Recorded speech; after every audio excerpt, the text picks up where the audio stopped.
फजल अब्बास कहते हैं। मैं लखनऊ की सरजमीन से आया हूँ यहाँ पर जो है मुहर्रम के सिलसिले में बयान देने के लिए कि मुहर्रम वो महीना है जिसमें नवासे रसूल की शहादत हुई है।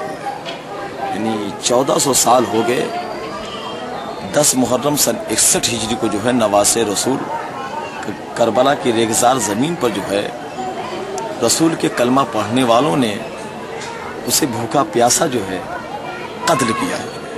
और ये मुहर्रम में जो हम जुलूस निकालते हैं रोड पर, हम ये जुल्म के खिलाफ एहतजाज कर रहे हैं कि नवासे रसूल को जो है भूखा प्यासा कत्ल किया गया जो है। और हम उसी की याद में सबीरें लगाते हैं, मातम करते हैं, नौहा करते हैं, आज़ादारी करते हैं जो है। और आपने देखा होगा कि जिस कौम पर भी जुल्म होता है वो कौम हमेशा रोड पर निकल आती है, वो जुलूस निकालती है। कभी आपने ये नहीं देखा होगा कि इस शहर में कातिलों के जुलूस निकले हों जो है। हमेशा जुल्म जो है जिन पर होता है जुलूस वही निकालते हैं।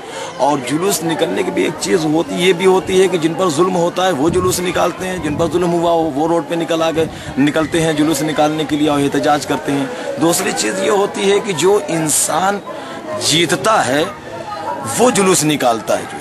कभी आपने हिंदुस्तान में भी आपने नहीं देखा होगा कि हिंदुस्तान के सरजमीन पर बहुत से इलेक्शन होते हैं जो है। कभी एमएलए का इलेक्शन हुआ, कभी मंत्री वाला इलेक्शन हो गया, या और भी जो है वज़ीर आला का जो इलेक्शन होता है, स्टेट बाई स्टेट जो इलेक्शन होते हैं। आपने देखा होगा हमेशा जो पार्टी जीतती है वही रोड पर निकलती है और जुलूस निकालती है। कभी आपने ये नहीं देखा होगा हिंदुस्तान के सरजमीन पर कि हारने वाली पार्टी निकली हो और हिंदुस्तान के सरजमीन पर जुलूस निकाल रही हो कि भाई हम 1.5 लाख वोट से हारे हैं, जिंदाबाद। ये कभी आपने नहीं देखा। जुलूस हमेशा जो है जुलूस उसके निकलते हैं जो जीता हो जो है। तो ये हुसैन इब्ने अली का जो जुलूस निकल रहा है, ये हम बता रहे हैं कि करबला के मैदान में हुसैन इब्ने अली जीत गया और यजीद हार गया। क्योंकि अगर यजीद, लोग ये कहते हैं यजीद जीता हुसैन हार गए, हम ये कहते हैं कि अगर यजीद जीता हुसैन हार गए तो यजीद का जुलूस कहाँ निकल रहा है? हिंदुस्तान में। हुसैन का जुलूस पूरे हिंदुस्तान में क्या पूरी दुनिया में निकल रहा है। और ये हर साल हम मुहर्रम जो है हम जुलूस निकालते हैं और ये जुलूस हमारा दहशतगर्दी के खिलाफ है। क्योंकि करबला के मैदान में इमाम हुसैन अलैहिस्सलाम का रास्ता दहशतगर्दों ने रोका था जो है। और यजीद सबसे बड़ा दहशतगर्द था जो है, जिसने नवासे रसूल को जो है करबला के मैदान में भूखा प्यासा कत्ल किया। और हम हर साल जो है एहतजाज करते हैं, हम ये बताते हैं एहतजाज करके जुलूस निकाल के कि हम दहशतगर्दी के खिलाफ हैं जो है, जुल्म के खिलाफ हैं।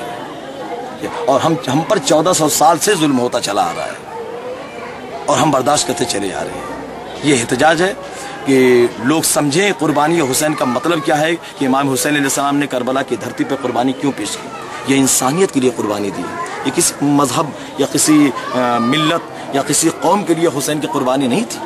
करबला के तपते सहरा में, करबला के जंगल में इमाम हुसैन अलैहिस्सलाम ने अपने 6 महीने के बच्चे को जो है 6 महीने के बच्चे को अपने गोद में लिए हुए पानी मांग रहे थे।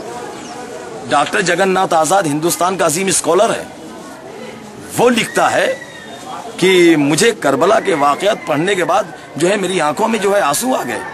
और उसके बाद वो लिखता है कि करबला के मैदान में मुझे किसी की शहादत पे ताज्जुब नहीं है। अली अकबर शहीद हुए, मुझे कोई ताज्जुब नहीं। अब्बास के बाजू कटे, मुझे कोई ताज्जुब नहीं। अली अकबर के सीने में बर्छी लगी, मुझे कोई ताज्जुब नहीं।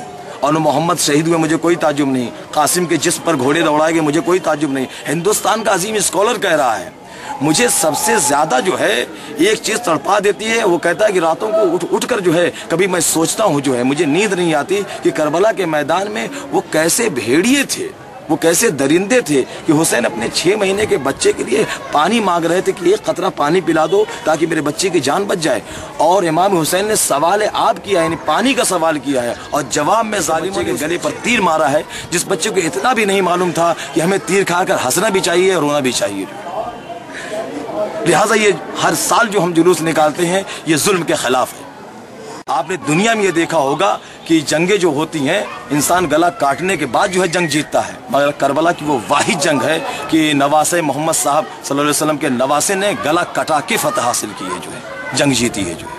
लिहाजा जितने भी हिंदुस्तानी हैं उनका फ़र्ज़ ये है कि अगर हमको जो है दहशतगर्दी का मुकाबला करना है तो हम करबला का इतिहास पढ़ें जो है, क्योंकि करबला के मैदान में जो है इमाम हुसैन अलैहिस्सलाम को दहशतगर्दों ने जो है उनको जो है शहीद किया था, और ये जंग इमाम हुसैन अलैहिस्सलाम ने जीती है जंग। या तो मैं हिंदुस्तान जाना चाहता हूँ कसम खुदा की इतिहास में हिंदुस्तान का लफ्ज मिलता है कि हुसैन ने हिंदुस्तान आने की ख्वाहिश की थी। मोहम्मद साहब के नवासी ने जिस दौर में ख्वाहिश की थी, उस दौर में हिंदुस्तान की सरजमीन पर कोई मुसलमान नहीं था। ये चैलेंज है मेरा। हिंदू हुकूमत थी, मगर हुसैन को इतना मालूम था कि अगर हम हिंदुस्तान चले जाएंगे तो हमारा एहतराम मुसलमानों से ज्यादा हिंदू करेंगे। और यही सबब है अजीजों कि आज हिंदुस्तान के कोशे कोशे में जितना हुसैन की मजलिस होती है, उतना किसी और मुल्क में हुसैन की मजलिस नहीं होती, ना उतना जुलूस उठते हैं। मैं कई मुल्कों में गया, मैंने देखा अपनी आंखों से, मगर जितना पुरसुकून माहौल हिंदुस्तान के सरजमीन पर है और जितना इत्मीनान से हुसैन का जुलूस निकलता है और जितना हमारे साथ हुकूमत ताउन करती है, हम हुकूमत के शुक्रगुजार हैं। हम इस हुकूमत का एहसान मरते तब तक कभी नहीं भूल सकते। तो अजीजों, ये हिंदुस्तान की सरजमीन है, जुलूस निकलते चले आ रहे हैं, मगर कहीं पर आप नहीं सुनेंगे कि जुलूस अज़ाए हुसैन में, हुसैन के जुलूस में किसी किस्म की नासिबा हरकत हुई हो या डिस्टर्ब करने की किसी ने कोशिश की हो।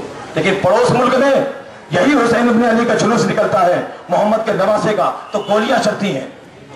दहशतगर्द खुदकश बम मार बांध कर जो है इमाम बाड़े में आके बैठ जाते हैं और अपने आप को उड़ा देते हैं। उसके साथ 100-150 शियों का जो है, शियों की शहादत हो जाती है। पड़ोस मुल्क की सूरत हाल ये है कि हुसैन के जुलूस पर गोलियां चल रही हैं, हुसैन के जुलूस पर बम मारे जा रहे हैं, पत्थर फेंके जा रहे हैं, गर्म पानी फेंका जा रहा है। आखिर ये कौन लोग हैं भाई? ये दहशतगर्द हैं। ये कैसे दहशतगर्द है? मैंने कहा ये वही दहशतगर्द है जिन, ये उन्हीं दहशतगर्द के बेटे हैं जिन दहशतगर्दों ने नवासे रसूल को करबला के मैदान में 3 दिन का भूखा प्यासा कत्ल किया था। नवासे रसूल ने अपनी जान कुर्बान करके जो है दीन को बचाया है, मजहब को बचाया है। ये इस हिंदुस्तान के सरजमीन पर, खुदा की कसम, मेरी जान कुर्बान हिंदुस्तान के सरजमीन पर, मेरे घर वाले कुर्बान हिंदुस्तान के सरजमीन पर। हम हिंदुस्तानी हुकूमत के शुक्रगुजार हैं कि उसने हमें खुलकर आजादी करने का मौका दिया और हम अपनी हिंदुस्तानी हुकूमत के साथ हैं दहशतगर्दी का मुकाबला करने के लिए, क्योंकि हम 1400 साल से दहशतगर्दी के शिकार हैं। 1400 साल से, कोई 2-4 साल से नहीं, 1400 बरस से हम पर जुल्म होता चला आ रहा है। और हम उस हुसैन के मानने वाले हैं जिसे करबला के मैदान में दहशतगर्दों ने कत्ल किया था, भूखा प्यासा। अजीजों, सरजमीन हिंदुस्तान में जो इनकलाब लेकर आया जहानी महात्मा गांधी, उन्होंने भी करबला का इतिहास पढ़ा। इतिहास पढ़ने के बाद हिंदुस्तान के माहौल को देखा जिस दौर में अंग्रेज हुकूमत थी। हर तरफ अंग्रेज की हुकूमत है, हिंदुस्तानियों को सताया जा रहा है, हिंदुस्तानियों को मारा जा रहा है, उनके हक को दिया नहीं जा रहा है, उनके हक को छीना जा रहा है, औरतों को बेजा सताया जा रहा है, औरतों को कोई इज्जत नहीं हो रही है। जब महात्मा गांधी ने ये देखा तो महात्मा गांधी से बर्दाश्त नहीं हुआ, कहा मैं सारे अंग्रेजों को हिंदुस्तान की धरती से गंदगी की तरह पाक कर दूंगा, एक भी अंग्रेज हिंदुस्तान की धरती पर नहीं रहेगा। उन्होंने सबसे पहले करबला के इतिहास का मुतालिया किया है, करबला की हिस्ट्री को पढ़ा। हिस्ट्री को पढ़ने के बाद महात्मा गांधी कहते हैं मेरे सीने में इतनी ताकत पैदा हो गई ईश्वर की तरफ से कि मैं अकेले खड़ा हो सकता था हिंदुस्तान को आजाद कराने के लिए। इतनी ताकत कहां से पैदा हुई? तो महात्मा गांधी कहते हैं कि हुसैन ने अपने नाना के दीन को बचाने के लिए 72 आदमी लेकर उठे थे। मैं भी हिंदुस्तान को आजाद कराने के लिए 72 आदमी लेकर उठा हूं। और उठे और महात्मा गांधी ने हिंदुस्तान को अंग्रेज हुकूमत से आजाद करा लिया।